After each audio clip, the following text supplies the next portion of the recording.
Alright boys, we have some crazy new changes in the brand new snapshot in Minecraft. Let's get right into this. So first up, we have some brand new changes with villagers that has to do with cartographers and armorers. So basically now, cartographers will sell a whole bunch of different types of maps. For example, a Savannah village map, which basically will just give you the location of a Savannah village. So that way you can go and find the trades that are sold specifically there. And this is like this for every single village, but another huge change has to do with armorers. You see, armorers now have completely brand new trades. I mean, for some of them at least. You see, right here we have thorns gear for diamonds. That is the master trade, and this will now always be thorns. That will be the enchantment, and it will always be thorns 1. Of course, maybe there is a possibility that it could be more than thorns 1, but from my experience of what I've seen so far, it's only thorns 1. And on top of that, every enchanted gear is always thorns. So whenever you go to a desert, you will always see enchanted gear that is thorns.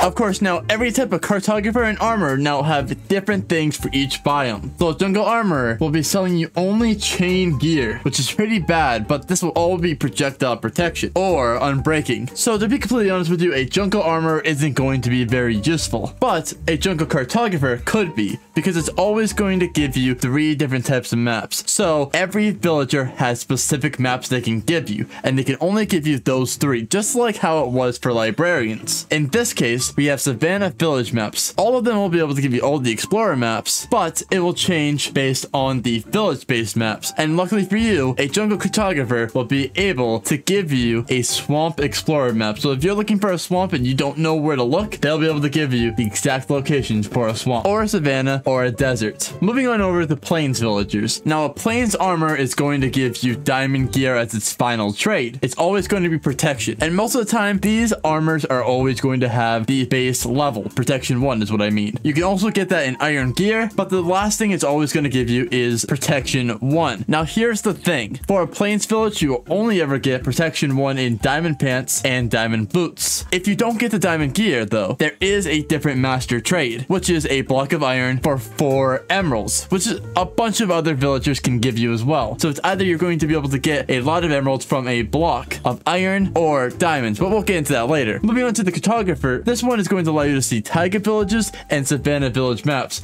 which is honestly really good, but you'll have to see why. Alright, next we have savannah villagers. Now there is a glitch currently where if you have villagers loaded into a world, they will just randomly disappear. So we're gonna have to do this in segments basically. But right here we have a savannah armor, which is always going to give you curse of binding gear. So iron armor, of course, is always going to be any type of iron armor. You can get all of it from a armor, but you can only get a helmet and a chest piece from a savannah armor. Here we're going to be getting curse of binding on every single piece of gear, and there really isn't any other type of thing you can get from a savannah. It's always going to be curse of binding. So basically, let me show you how this villager glitch is working right now. So whenever I load in, they just disappear.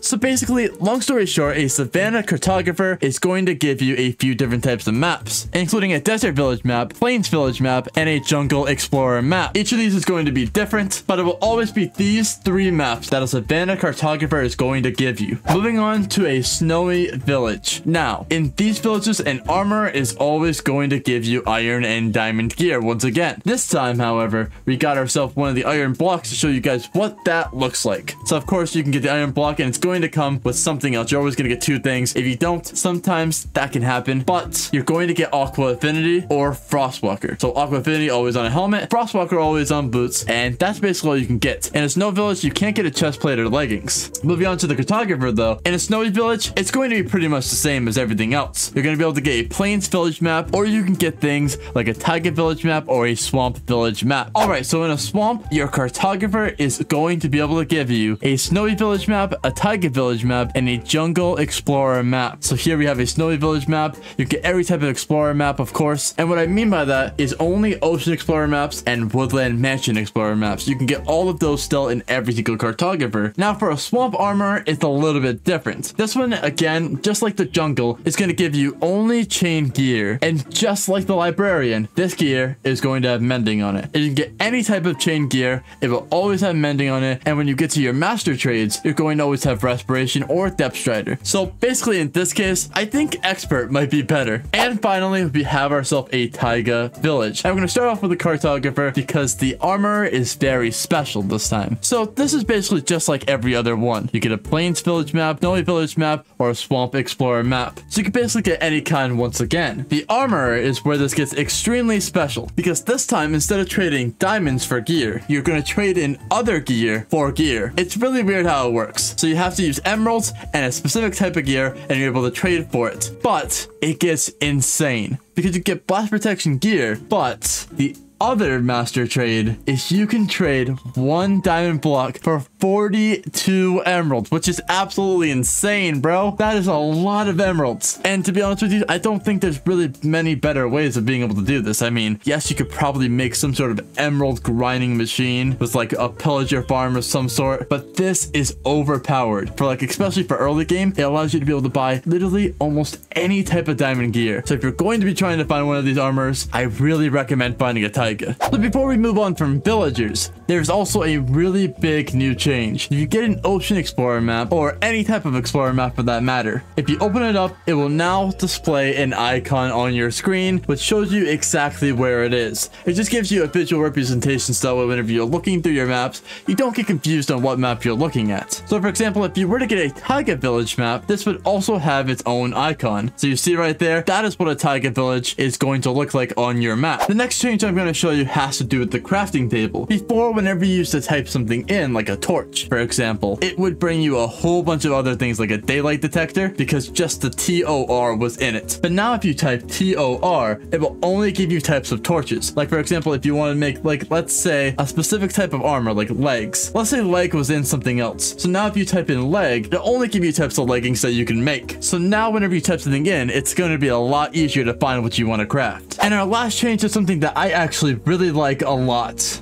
So basically, there's now a bunch of different enchanted books that are much more likely to be found in specific structures. So we are in an ancient city right now, so we have a much higher chance of being able to find a mending book in a chest, just like so. Now, it doesn't mean there's a 100% chance that you're going to find one, but it is way more likely. Next, in a mine shaft, you have a much higher chance of being able to find efficiency books. Any book from efficiency 1 all the way to efficiency 5. So it's going to be way easier to find efficiency books in a mine shaft than trading for it with the villager right now. And here we got ourselves efficiency 2. So any single mine shaft that you find, you can have a much larger chance of being able to get an efficiency book. Now of course, just like normal, it doesn't mean that it's 100% chance. It's just a lot more likely than any other book. In a desert temple, you're going to have a way higher chance of finding unbreaking books, anywhere from unbreaking 1 to unbreaking 3, and it's just like this for desert temples, which is an insane buff because jungle temples were pretty useless before. So as you can see, if we open this chest right up here, we have ourselves an unbreaking 3 book. Now of course, like I said, not all books are going to be unbreaking 3. There is a chance you're going to get a different type of book. And does this have a god apple? God dang, this is a good desert temple. And finally, we have ourselves a pillager outpost. Now in most of these, you're going to be able to find quick charge books.